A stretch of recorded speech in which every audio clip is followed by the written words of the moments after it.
Hi there, welcome back to part 2 of making a copper bracelet. Right, in my first video, you must watch first. That it covers the safety aspect before we start doing anything with DIY. I will emphasize this throughout the video that you need to watch the safety video first, part 1. Okay, now you will need to make a copper bracelet 15mm copper pipe. Just normal copper pipe. Doesn't have to be anything special. You can use flat bar if you've got it, but you won't be doing what we're doing here. Okay, so that'll be a video that I'll make about using flat bar and bending it and heating it, everything else we need to do with it. So I've got to order that, we'll buy it and get it delivered. So that'll be in another video. Okay. So you've got yourself a piece of copper pipe, right?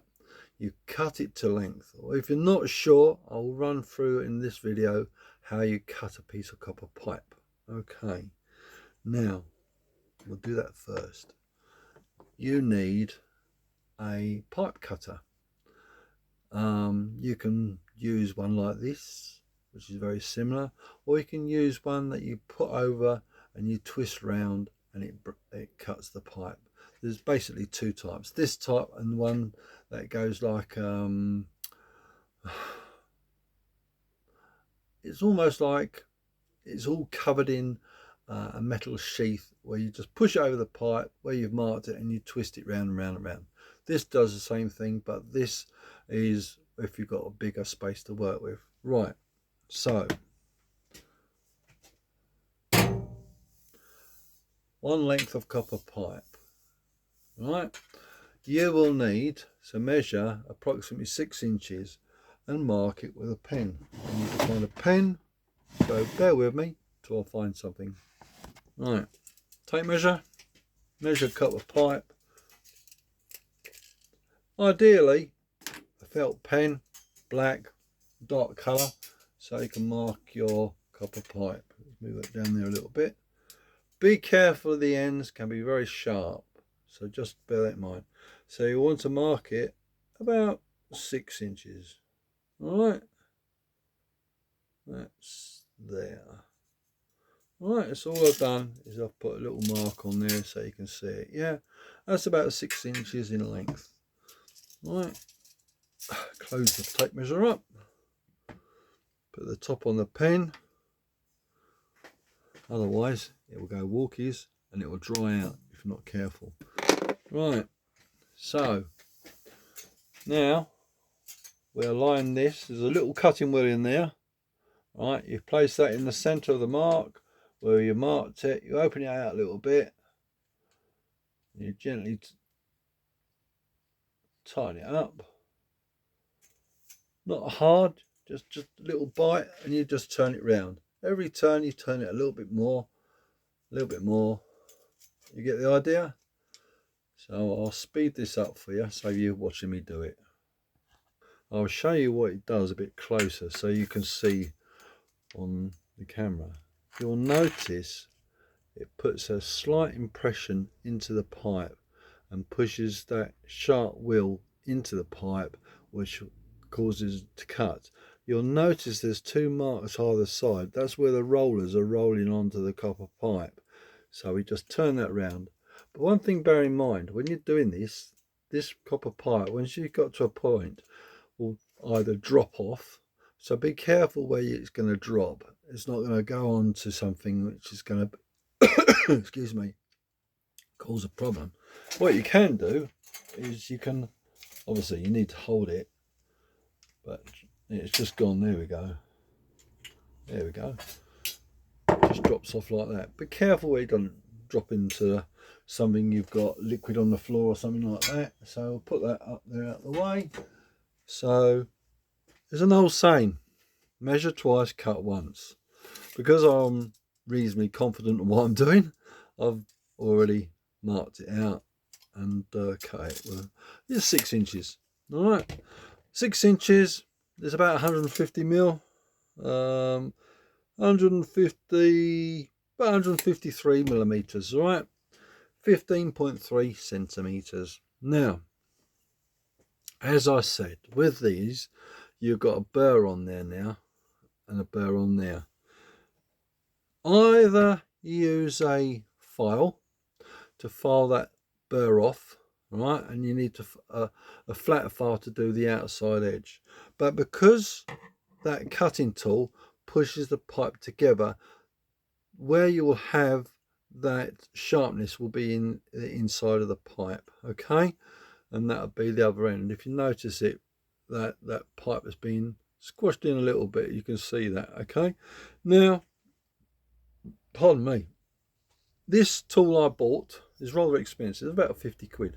You don't want to just buy one of these to do this little job, so you use a file or a bit of emery paper, but be careful when you're doing it, because you push fingers in there, you cut your fingers open. I know, I've done it. So this has got that little cone in there, and all I do is twist it like that, backwards and forwards. Why am I doing it like this? Because the bits fall inside here, okay. As I said, it's a common sense approach. Right, that's taken all the burrs off. There's no burr on the outside because I can feel it going inwards, okay. And because this one around the outside, there's no burr on there, it's just a sharp edge on the inside. We do the same again, right. If we didn't use this, we'd have to use a file, all right. Right, place that somewhere safe, and you ain't gonna have all the copper bits all over the floor. Right, so now we've got our copper pipe prepared, but what we're going to need to do is heat this up.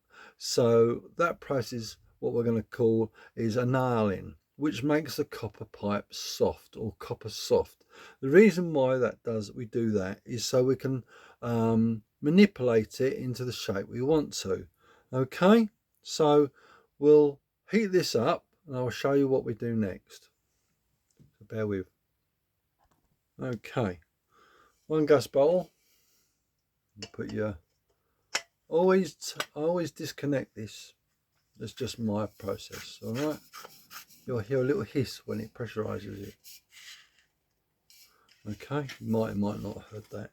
So now that is connected, always make sure this is turned off before you connect it, otherwise you'll have gas coming out. Okay, now you'll need a pair of matches, a cigarette lighter to light that, but be careful because it is pressurized container, right? Not only that, what you've got is you're going to have hot gases heating this up, so you've got to be careful. You don't want to handle it with this, otherwise you'll burn your hands and you will have a lot of problems. All right, so if you're going to handle this, you hold it by this, and you need to watch what you're doing, where that flame is coming out and where it's going. Right, so what I've got is a little Dremel, a little lighter. So it's almost like a safety lighter, really. That's what I use. So I'll turn it on, right, and then I'll turn my gas bottle on. If I can get it on. Bear with, it's a bit tight. Very tight actually, a bit too tight for my liking. But never mind. Right, start again. I'll turn that on and light that. Sometimes it won't light straight away. The reason why it won't light is because it's cold. Now give that a minute to warm up. It can be a little bit noisy. Right. Before we actually do anything with this copper pipe now, we've got to make it soft. And the process what we'll use is called annealing. Remember, you'll need some water in a container. Alright, so we'll heat that up, and all we're doing is run it across the flame. I'll see if I can show you, so bear with. Right, so make sure our hands are out of the way, because I'm not using safety glasses, because I've got a pair of glasses on, but I'm also got no gloves on. because I'm competent at what I'm doing, and I've been doing this for a very long time. Make sure your gas bottle is on a flat surface. If you notice, the copper pipe will start changing colour, and then it will turn silver, and then will eventually turn black. Can you see that? I'll get the camera a bit nearer and you'll see it a bit better. I don't know if you can see that. Let's get that out of focus. Can you see the colour changing? I'll put that down that way.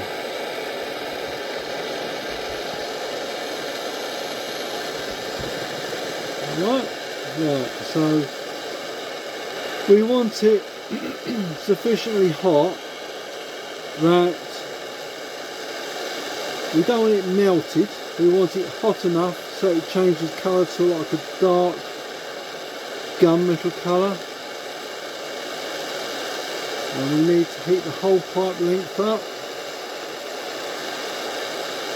We don't actually rub the copper against the blowtorch end. We want to have it about an inch away.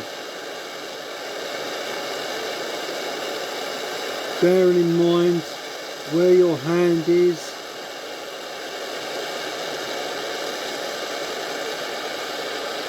And taking proper precautions not to burn yourself. And where that gas flame's poking, there's nothing against or flammable near it, because it is going to get very, very hot very, very quickly.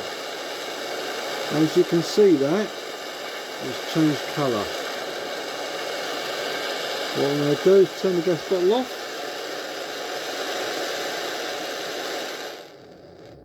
Right, that's done. Now I'm going to quench it in the water.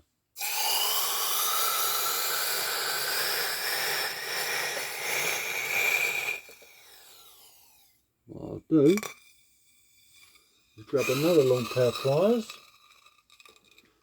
right, and hold that end and put that in there like that. You want to leave it in for about 10 or 15 seconds. Alright, as you can see, it hasn't taken all the black substance off of it. I don't know what it's called. Sorry focus, sorry about that. So yeah, if you're going to touch it,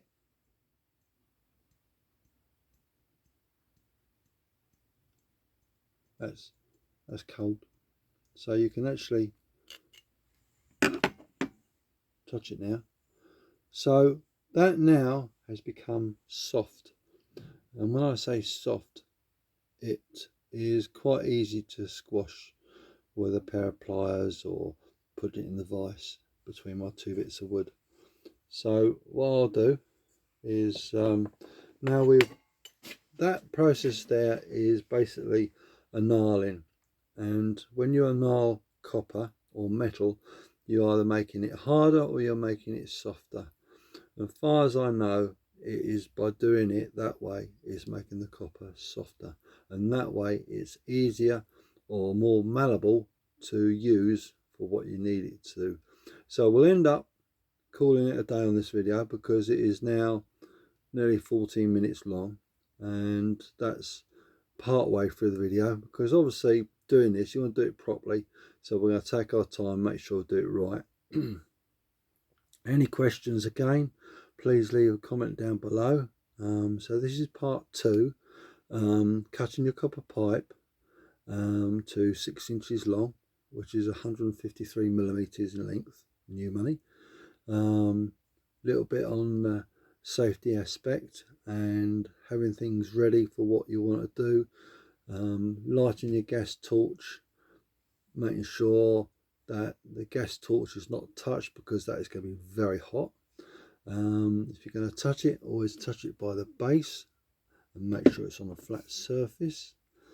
And the water you've quenched it in is just normal tap water. It doesn't have to be anything special, just normal tap water will do the job. But make sure it's got a wide enough top that you're not going to poke it through the plastic and melt the plastic, and then you'll have another problem because you will have basically melted the plastic onto your copper, and then it'll be completely useless because you have to peel that plastic off or rub that copper down to get the plastic off of it. Forewarned is forearmed. Right, any questions, leave the comments down below, and hopefully this video will help you getting started to actually making a copper bracelet. So in my next video we'll go on and we'll show you how we squash it in a vise, and we'll have to reheat it up again. The reason why, because once you start manipulating copper, it will go back to its stiffness of what it was like before.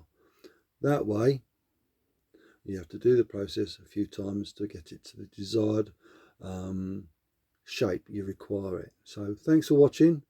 Leave a comment down below. Please subscribe to the channel to allow people like you to watch videos like this so they can do the hobbies and enjoy the DIY projects. So take care. See you soon. Thank you for watching.